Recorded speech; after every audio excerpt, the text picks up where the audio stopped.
الحمد لله نحمده ونستعينه ونستغفره ونؤمن به ونتوكل عليه ونعوذ بالله من شرور أنفسنا ومن سيئات أعمالنا من يهده الله فلا مضل له ومن يضلل فلا هادي له ونشهد أن لا إله إلا الله وحده لا شريك له ونشهد أن سيدنا وسندنا ونبينا ومولانا محمدا عبده ورسوله صلى الله تعالى عليه وعلى آله وأصحابه أجمعين أما بعد فأعوذ بالله من الشيطان الرجيم بسم الله الرحمن الرحيم قد جعل الله لكل شيء قدرا وقال رسول الله صلى الله عليه وسلم كل شيء بقدر حتى العجز والكيس صدق الله وصدق رسوله النبي الكريم ونحن على ذلك لمن الشاهدين والشاكرين والحمد لله رب العالمين. درود شریف پڑھ لیں. اللهم صل على محمد وعلى آل محمد كما صليت على إبراهيم وعلى آل إبراهيم إنك حميد مجيد. اللهم بارك على محمد وعلى آل محمد كما باركت على إبراهيم وعلى آل إبراهيم إنك حميد مجيد. میرے محترم دوستوں، بھائیوں اور بزرگوں،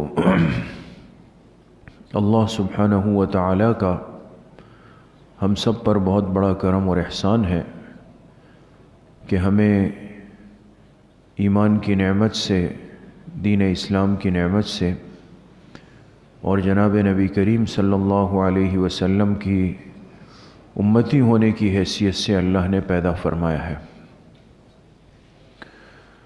بہت ساری چیزیں اس دنیا میں ایسی ہیں جو انسان کی طاقت سے، انسان کی عقل سے، انسان کی سوچ کی رسائی سے باہر ہے، لیکن وہ چیزیں ہیں ضرور، ان کا انکار انسان نہیں کر سکتا، اور اسی کا نام ایمان ہے. ایمان بالغیب اسی کو کہتے ہیں کہ بہت ساری ایسی چیزیں اور معاملات جو ہم اپنی آنکھوں سے نہ دیکھ سکتے ہیں، نہ آج تک دیکھی ہے، لیکن ہمیں ایک حکم دیا گیا قرآن کریم میں، احادیث مبارکہ میں، کہ ان چیزوں کو اپنے ایمان کا حصہ بناؤ، یہ تمہارے ایمانیات کے اندر، عقائد کے اندر شامل ہے. تو ایک مسلمان ان تمام باتوں پر، ان تمام چیزوں پر ایمان رکھنے کا، ایمان لانے کا پابند ہے. اس لیے ہمارے ہاں جو ایمانیات ہے، ایمان مجمل، ایمان مفصل، ہر مسلمان اس سے واقف ہیں. تو ہم اس میں کیا پڑھتے ہیں؟ آمنت باللہ وملائکتہ وکتبہ ورسلہ والیوم الآخر. اس کے بعد کیا ہے؟ والقدر خیرہ وشرہ من اللہ تعالی والبعث بعد الموت. اے اللہ، میں ایمان لایا آپ کی ذات پر، آپ کے فرشتوں پر، آپ کی کتابوں پر، آپ کے تمام پیغمبروں پر میں ایمان لے آیا.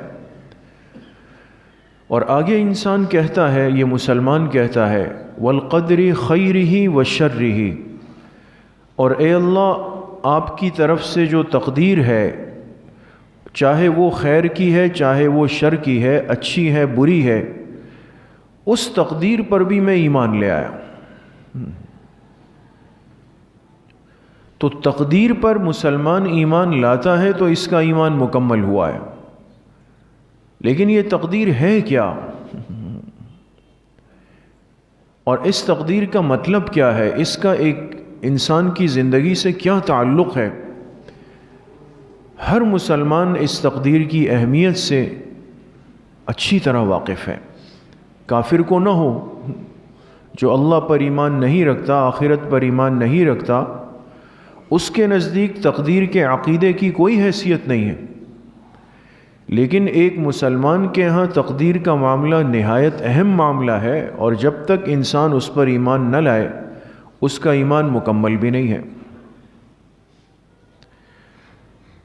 لیکن میرے عزیز و دوستو بزرگوں، یہ ہمارے ایمانیات اور عقائد کا حصہ تو ہے تقدیر، لیکن اگر ایک مسلمان یہ چاہے کہ مسئلہ تقدیر میری سمجھ میں آ جائے، میں اس کو سمجھ جاؤں، اس کا کیا مطلب ہے، اس کی حقیقت کیا ہے، یہ انسان کے بس کی بات نہیں۔ اس لیے منع کیا گیا، سختی سے منع کیا گیا، اور آپ علیہ الصلاۃ والسلام اس پہ ناراض ہوئے کہ وہ صحابہ جو مسجد نبوی میں بیٹھ کر تقدیر کے مسئلے پر آپس میں بحث کر رہے تھے، آپس میں بحث ہو رہی تھی کہ ہم جو اعمال اس دنیا میں اپنے جسم سے کرتے ہیں، ان اعمال کا علم اللہ کو پہلے سے ہے، جو کچھ ہم کر رہے ہیں ہم اسی ترتیب پر، اسی اندازے سے اعمال کو ادا کر رہے ہیں، تو ان اعمال پر ہمیں سزا اور جزا ملے گی، کیوں ملے گی؟ یہ ایک بحث صحابہ کی چل رہی تھی آپس میں، موضوع بحث تقدیر کو بنایا ہوا۔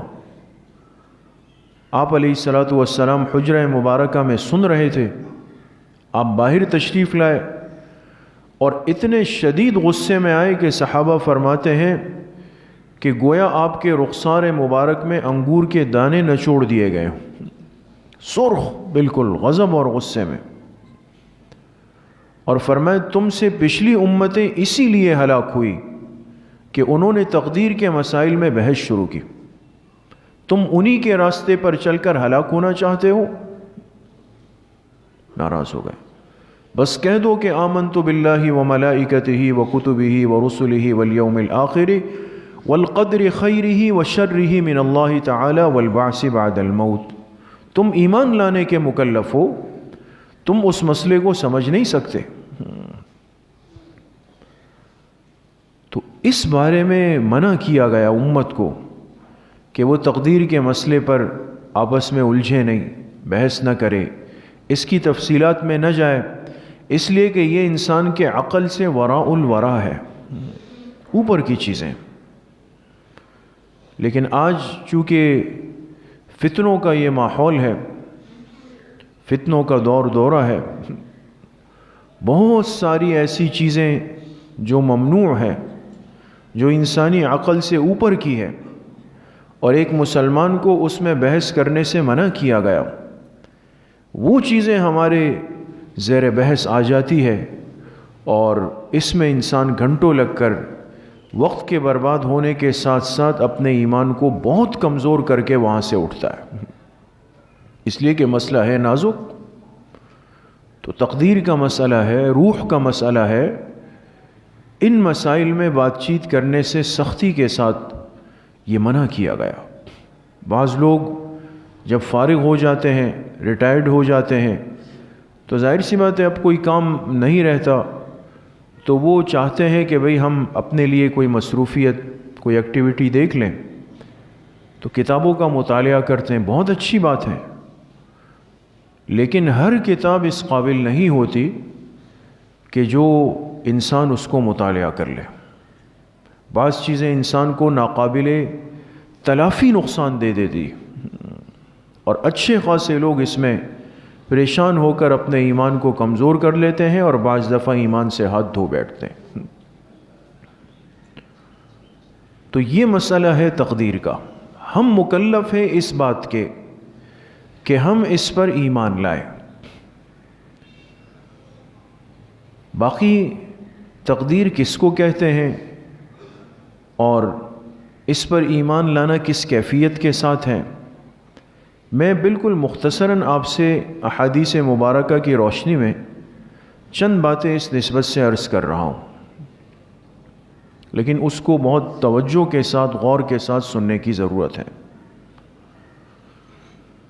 تقدیر کا مطلب کیا ہے؟ کسی بھی چیز کے لیے ایک اندازے کو متعین کر لینا، یہ ہے تقدیر۔ اور اگر اس اندازے کے مطابق انسان عمل بھی کر گزرے تو اس کو کہا جائے گا کہ یہ ہے قضا۔ یہ دو الفاظ استعمال ہوتے ہیں، قضا اور قدر۔ تقدیر کسی چیز کا اندازہ طے کر لینا، متعین کر لینا۔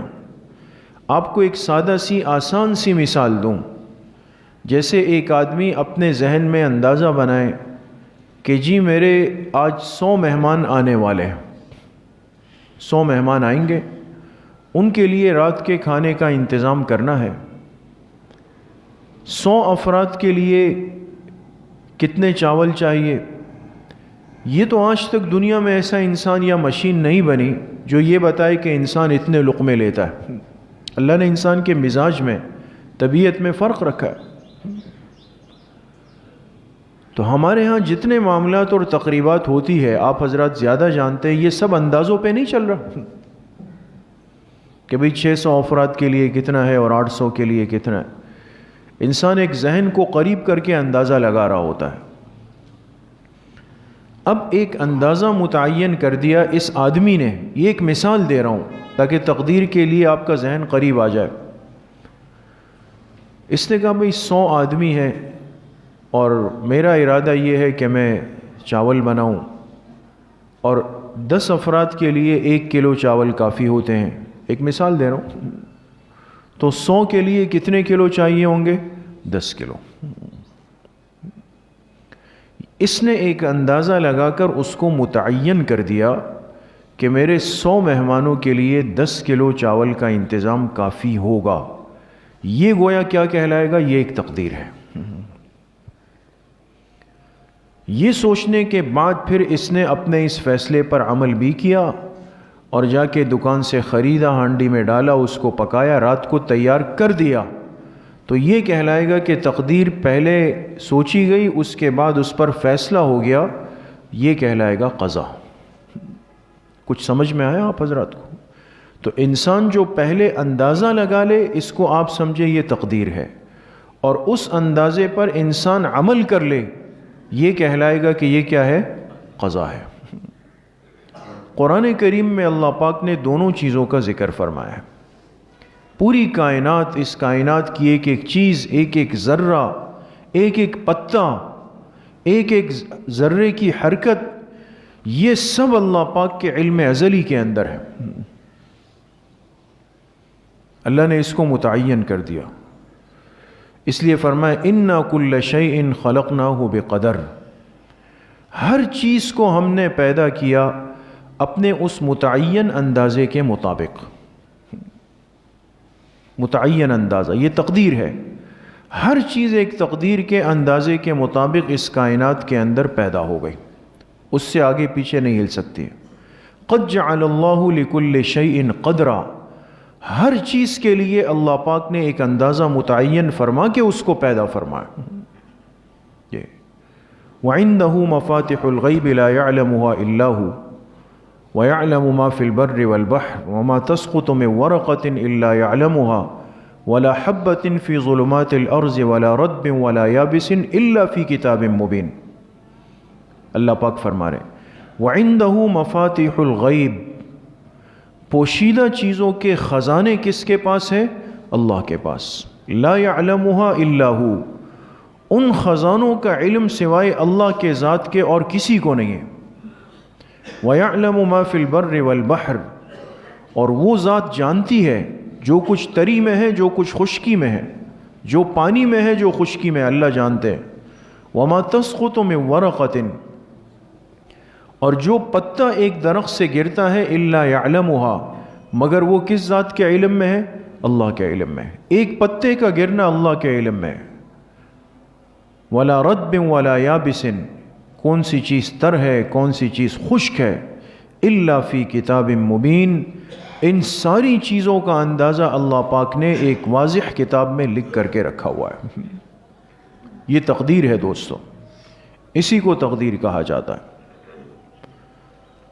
اب یہ تقدیر اللہ پاک نے بندوں کی کب لکھی، کب بنائی، احادیث مبارکہ میں جناب نبی کریم صلی اللہ علیہ وسلم نے ارشاد فرمایا، کتب اللہ مقادیر الخلائق قبل ان خلق السماوات والارض 50 سنة۔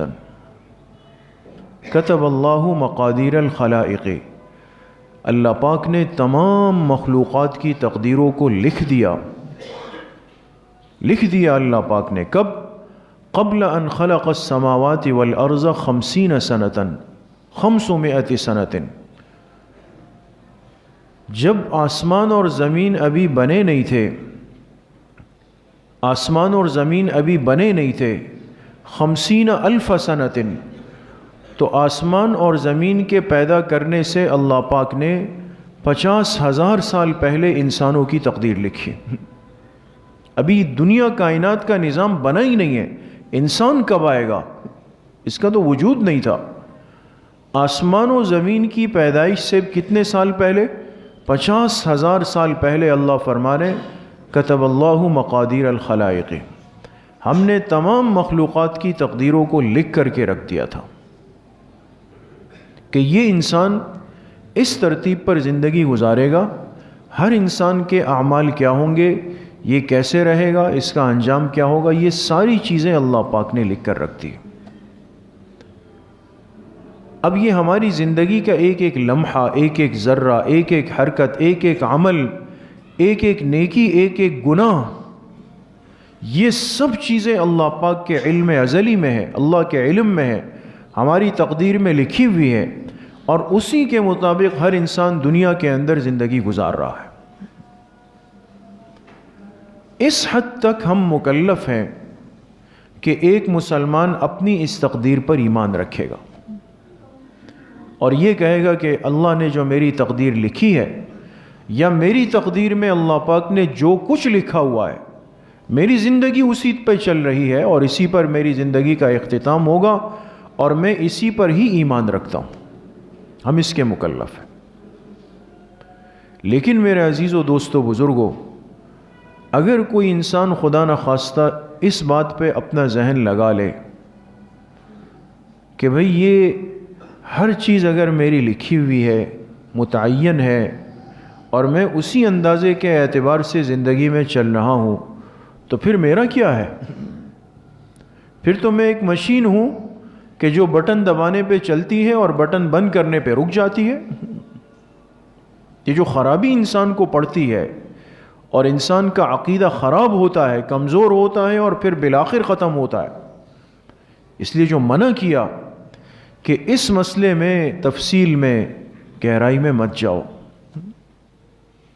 جاؤ گہرائی کے اندر۔ اب یہ سوال انسان اگر اپنے ذہن میں بنا لے کہ بھئی جب سب کچھ وہی ہو رہا ہے جو میری تقدیر کا لکھا ہوا ہے، میں اسی انداز میں پیر اٹھاتا ہوں، پیر رکھتا ہوں، سب کچھ وہی ہے، تو پھر تو میں بالکل ایک پرزہ بے جان ہوں، مجبور محض ہوں، اپنے ارادے اور اختیار سے کچھ بھی نہیں کر رہا ہوں۔ ذہن میں آتا ہے نا سوال؟ یہ سوال صحابہ کے ذہنوں میں بھی آیا،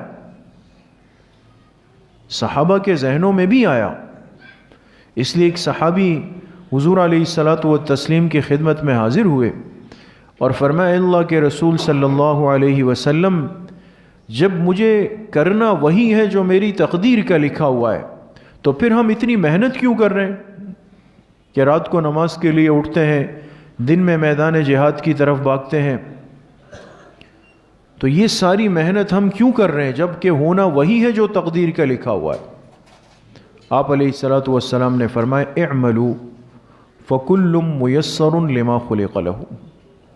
فرمایا نہیں، تم اعمال میں لگے رہو، تم اعمال میں لگے رہو۔ کیوں؟ فکل میسر لما خلق لہ۔ دیکھیں یہ جملہ اگر سمجھ آ جائے کبھی پریشانی نہیں ہو۔ فرمایا ہر ایک کے لیے اسی کو آسان کیا گیا جس پر اس کی پیدائش ہو چکی ہے۔ کیا مطلب؟ ہمارے لیے آخرت میں ایک انجام طے ہو چکا ہے۔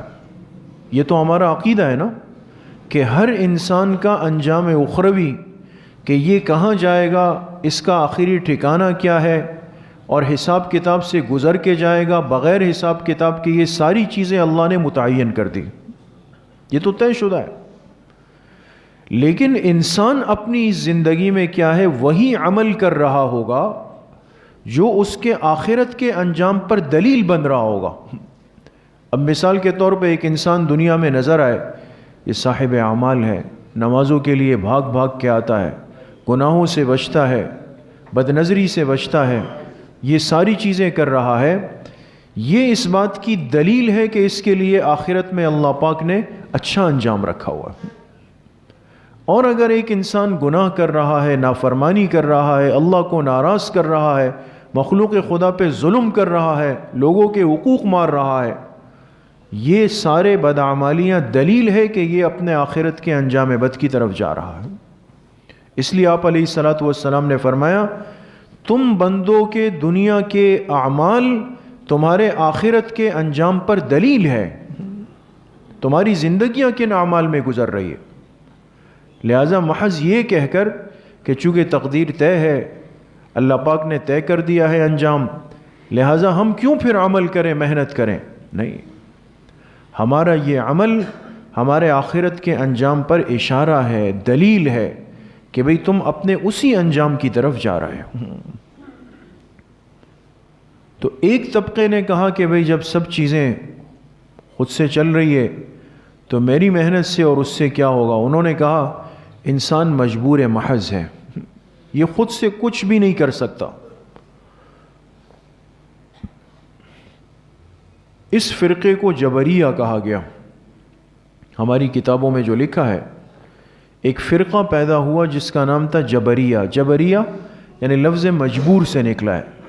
ان کا کہنا یہ تھا کہ انسان تو مجبور محض ہے اس دنیا میں، لہٰذا جو کچھ ہو رہا ہے یہ میرے ارادے سے، اختیار سے، کوشش سے نہیں ہے، لہٰذا ہم تو بالکل ایسے ہی پتھر کی طرح برابر ہیں، کوئی حیثیت نہیں ہے ہماری۔ اس کا نقصان یہ ہوا کہ انسان گناہوں پہ جری ہوا، انسان کے اندر گناہوں کی چاہت زیادہ ہے، لہٰذا اپنے ارادے اور اختیار اور کوشش سے لوگ گناہ کرتے تھے، اور جب ان کو کہا جاتا کہ یہ غلط ہے مت کرو، کہتے رہے ہم تو نہیں کر رہے، تو ہماری تقدیر میں لکھا ہوا ہے۔ آپ سمجھ رہے ہیں؟ تو گویا انہوں نے یہ سمجھا کہ انسان مجبور ہے، اس کے پاس کسی درجے کا اختیار بھی نہیں ہے۔ لیکن یہ بات عقل کے، سوچ کے، فہم کے، وجدان کے بالکل خلاف ہے کہ انسان کو مجبور محض کہہ دیا جائے، اس لیے کہ آپ میں سے بہت سارے ساتھی آلتی پالتی مار کر بیٹھے ہوئے، بہت سارے ساتھی تشہد کی حالت میں بیٹھے ہوئے، تو یہ آپ ایک مجبور ہو کر بیٹھ گئے یا اپنے ارادے اور اختیار سے؟ نہیں، ارادے سے بیٹھ گئے۔ جن کے پیروں میں تکلیف تھی وہ جا کے کرسی پر بیٹھ گئے۔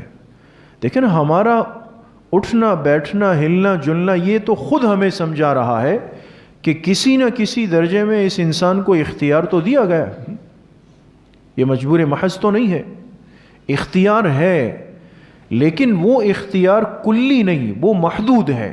آپ یہ سمجھ لیں جیسے اس مسجد کے ہال کی کھڑکیاں دروازے بند کر دیے جائیں، بند ہو گئے، تالے لگ گئے، چابی ہمارے پاس نہیں ہو، اور اس بیچ میں ہم آ رہے ہیں، جا رہے ہیں، بیٹھ رہے ہیں، لیٹ رہے ہیں، کھا رہے پی رہے ہیں، تو یہ کھانا پینا، اٹھنا بیٹھنا لیٹنا یہ سب ہمارے اختیار سے ہے یا نہیں ہے؟ ہے۔ لیکن اگر ہم چاہیں کہ ہم باہر چلے جائیں تو وہ ہمارے اختیار میں نہیں رہا۔ یہ انسان گویا کہ اپنی آنکھوں سے دیکھ رہا ہے کہ اس کے پاس اس زندگی میں اختیار ہے لیکن محدود ہے، اس محدود اختیار سے آگے اگر یہ بڑھنا چاہے یہ آگے نہیں جا سکتا، اس کو اللہ پاک نے اپنے کنٹرول اور قابو کے اندر رکھا ہوا ہے۔ تو جبریہ نے جو کہا وہ بھی بالکل غلط تھا، عقل اس کو تسلیم ہی نہیں کر سکتی۔ اس کے بالکل ضد میں، اپوزٹ میں ایک دوسرا نظریہ پیدا ہوا، جنہوں نے کہا کہ جو کچھ اس دنیا میں انسان کرتا ہے تو اس میں کوئی تقدیر، کوئی اللہ کا علم ازلی، کوئی ارادہ کچھ بھی نہیں ہے۔ انہوں نے اس ساری چیزوں کا انکار کیا اور کہا جو کچھ یہ ہو رہا ہے یہ بالکل انسان اپنے ارادے، اپنے اختیار، اپنی طاقت کے زور پہ کر رہا ہے، یہ اس نظریے کا بالکل الٹ تھا. ان کو کہا گیا کہ یہ قدریہ فرقہ ہے. پہلے والے کا نام کیا تھا؟ جبریہ، جو انسان کو مجبور محض کہتے تھے. انہوں نے کہا کہ بالکل اس کا اپوزٹ الٹ ہے. انہوں نے کہا انسان 100% قادر ہے اپنے کاموں پر، سب کچھ خود اپنے ارادے اور اختیار سے کر رہا ہے. تو یہ تھا قدریہ. قدریہ کا لفظ قادر سے نکلا کہ سب کائنات کا ہر عمل، ہر حرکت یہ میں اپنی طاقت پہ کر رہا ہوں. لیکن یہ بھی بالکل غلط تھا، عقل کے بالکل خلاف تھا. اس لیے کہ روز مرہ کا معاملہ ہے، ہم اپنی آنکھوں سے دیکھتے ہیں کہ ایک گولی ہوتی ہے، انسان کے سر میں درد ہے، اور وہ گولی ایک آدمی کھا کے کہتا ہے شکر ہے راحت مل گئی. دوسرا آدمی اسی گولیوں کو 2 3 4 5 کھا کے کہتا ہے میرا درد سر سے پھٹ رہا ہے. تو اگر یہ انسان کا ذاتی کمال ہوتا کہ ایک سر درد کے لیے بننے والی گولی سے اپنا درد ختم کر دیتے تو ہر آدمی کا درد کیوں ختم نہیں ہو رہا پھر؟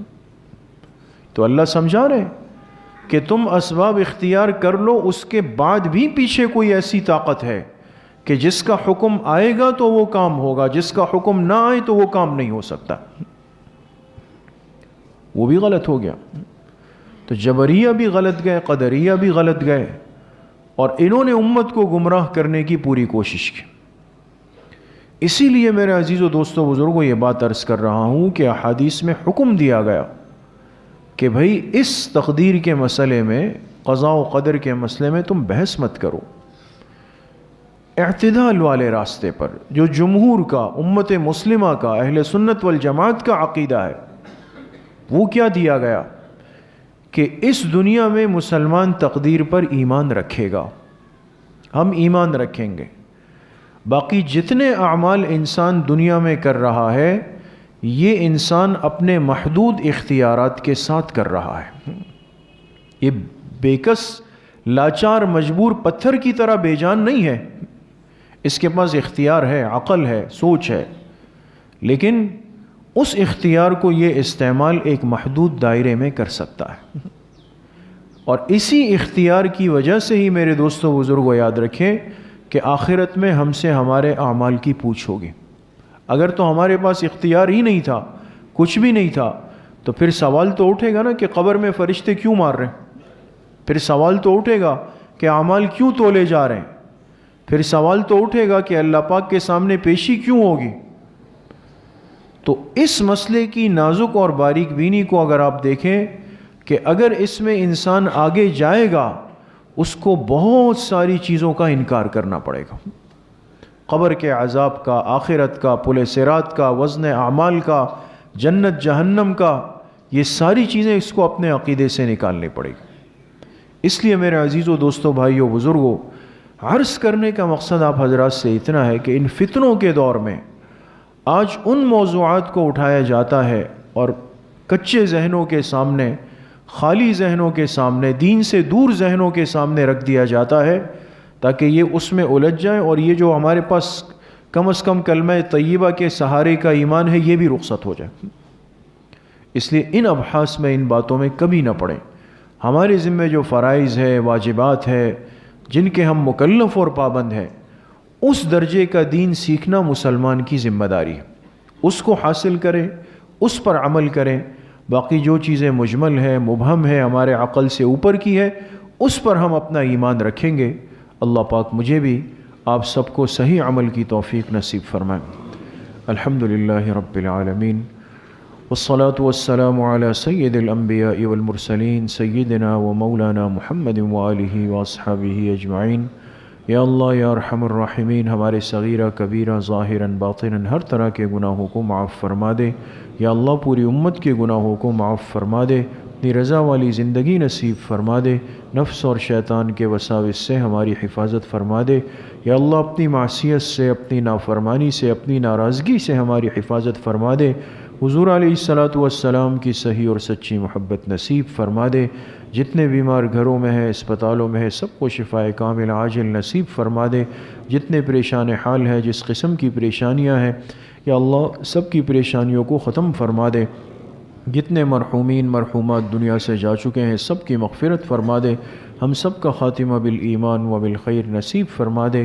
ہماری دعاؤں کو اپنے فضل و کرم سے، فضل و رحمت سے اپنی بارگاہ میں قبول اور منظور فرما دے۔ وصلی اللہ وسلم علی نبینا محمد وآلہ وصحبہ اجمعین برحمتک۔